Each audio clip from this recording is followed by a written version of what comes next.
Hey guys, I'm Nika and I'm the host of the После English podcast. This podcast is made for English learners, people who want to improve their listening skills and expand their vocabulary. In every episode, we discuss interesting topics from social media to friendship, from healthy living to traveling, from business to holidays and life in different countries. In this episode, I'd like to talk about activities we can do at home to make our home clean and tidy. These activities are called household chores or housework. The first one is vacuuming the floor. I remember when I was a child, the process of vacuuming was quite difficult. We had a very old vacuum cleaner that we had to plug into a socket.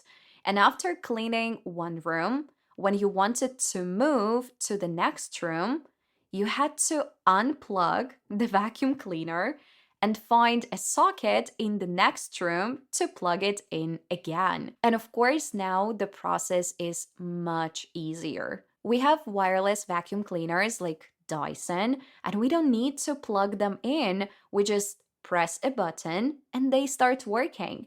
We also have robot vacuum cleaners that clean by themselves, which is very convenient. And you can work or do other tasks while the robot vacuums for you. Or you can even be outside and turn the robot on using an app on your phone. And when you come back, your floor is clean and pleasant to walk on. Unfortunately, now I don't have a robot vacuum cleaner, but I'm dreaming of buying this vacuum cleaner one day. However, at the moment, I have a Dyson, and every time I feel lazy about vacuuming, I think about my childhood and I feel grateful for such a cool and convenient vacuum cleaner that I have now, and I start vacuuming the floor. The second household activity is mopping the floor. A mop is a special tool that we can use to wash the floor. To be honest, I don't like mopping the floor. I feel that the water with cleaning liquid damages my hands, and maybe I should wear gloves, but they are not very comfortable. So I always work without gloves and then complain about my manicure and dry hands. Yeah, this is women's logic.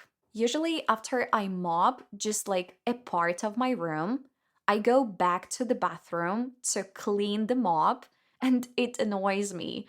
Before I finish cleaning the whole apartment, I need to clean the mop at least 10 times, sometimes even more. So, yeah, I don't like mopping the floor, but to make it more fun, I always turn on different podcasts and listen to them while I work. So, that's what I would recommend you to do as well. The next household chore is dusting the furniture. We can dust shelves, tables, the TV, windowsills, and so on. For me, dusting the furniture is easier than mopping the floor, even though it also takes time and I need to use water. But I usually dust the furniture at the end of cleaning the house, and maybe that makes me happier, so I do it with more enthusiasm than mopping the floor. The next household activity is doing the dishes. You might think that doing the dishes means cooking, but no, it means washing the dishes, washing plates, cups, forks, knives, glasses, and etc. I know that many people already have dishwashers and they don't wash dishes by hand.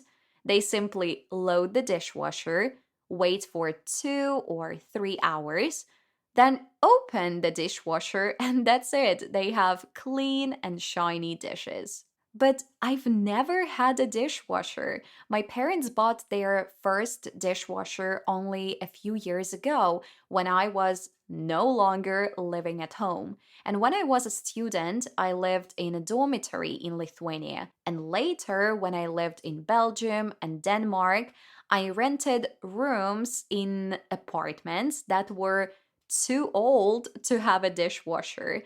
And when we relocated to Poland, we moved into a new and modern apartment, but it also didn't have a dishwasher. So when we were planning the kitchen for our own apartment, we immediately decided that we wanted a dishwasher. But our kitchen was installed only 3 or 4 weeks ago, and now we are waiting for someone to connect the dishwasher.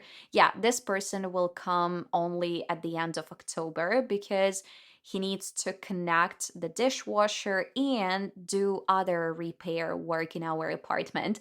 That's why for now we have a dishwasher, but unfortunately it still doesn't work. So every evening I wash the dishes by hand, but to be honest, I really like this activity because I can turn on a show, a movie, or some videos on YouTube and watch them while doing the dishes.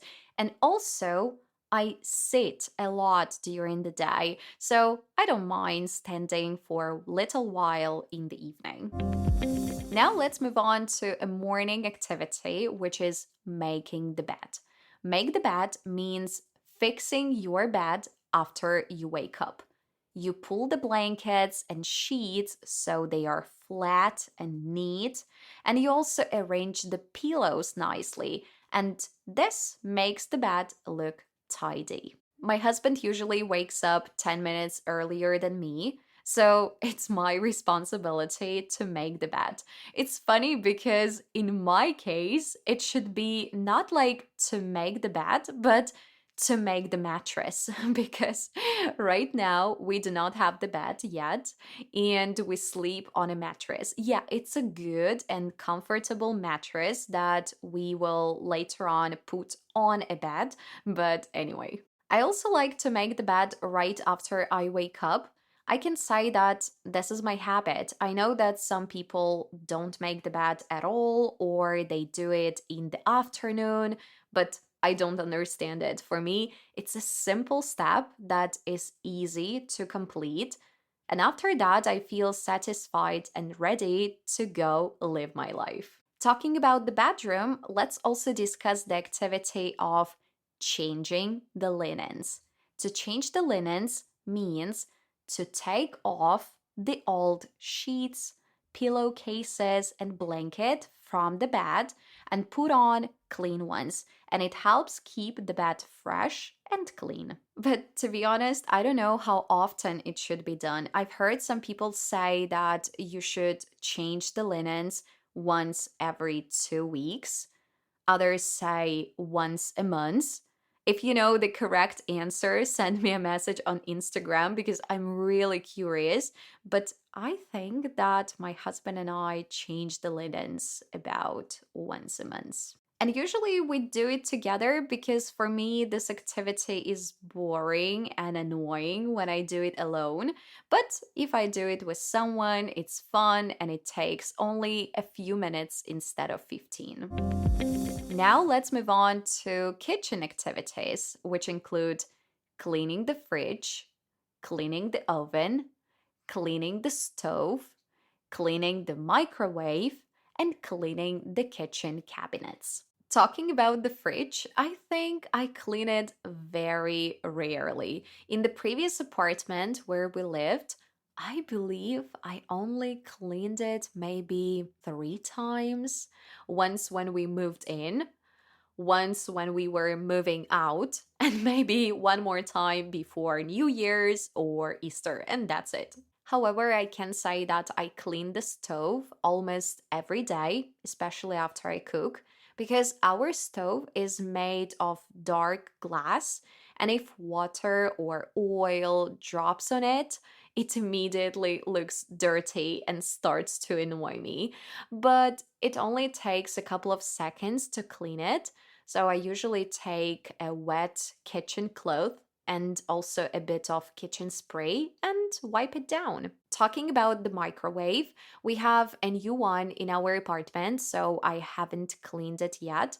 But in the previous place, I cleaned it maybe once a month because it irritates me when I open the microwave and it has a terrible smell because of oil or some parts of food, and I don't even want to heat anything up in a dirty microwave. That's why I clean the microwave about once a month. I've also heard that some people use water and lemon to clean a microwave. You just need to take a bowl with 1 cup of water, add 1 or 2 tablespoons of vinegar or the juice of half a lemon, place the bowl in the microwave, and then hit it for 5 minutes. And then use a sponge, for example, to wipe the inside of the microwave.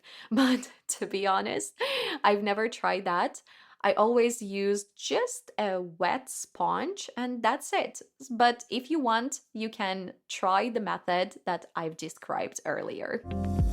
So that's it, guys. Today we have discussed with you many household chores, such as to vacuum the floor, to mop the floor, to dust the furniture, to make the bed, to load the dishwasher, to do the dishes, to clean the fridge, to clean the stove, the microwave, and the kitchen cabinets. Now, when you are going to do the housework, you can name the activities that you do by recalling them from the podcast.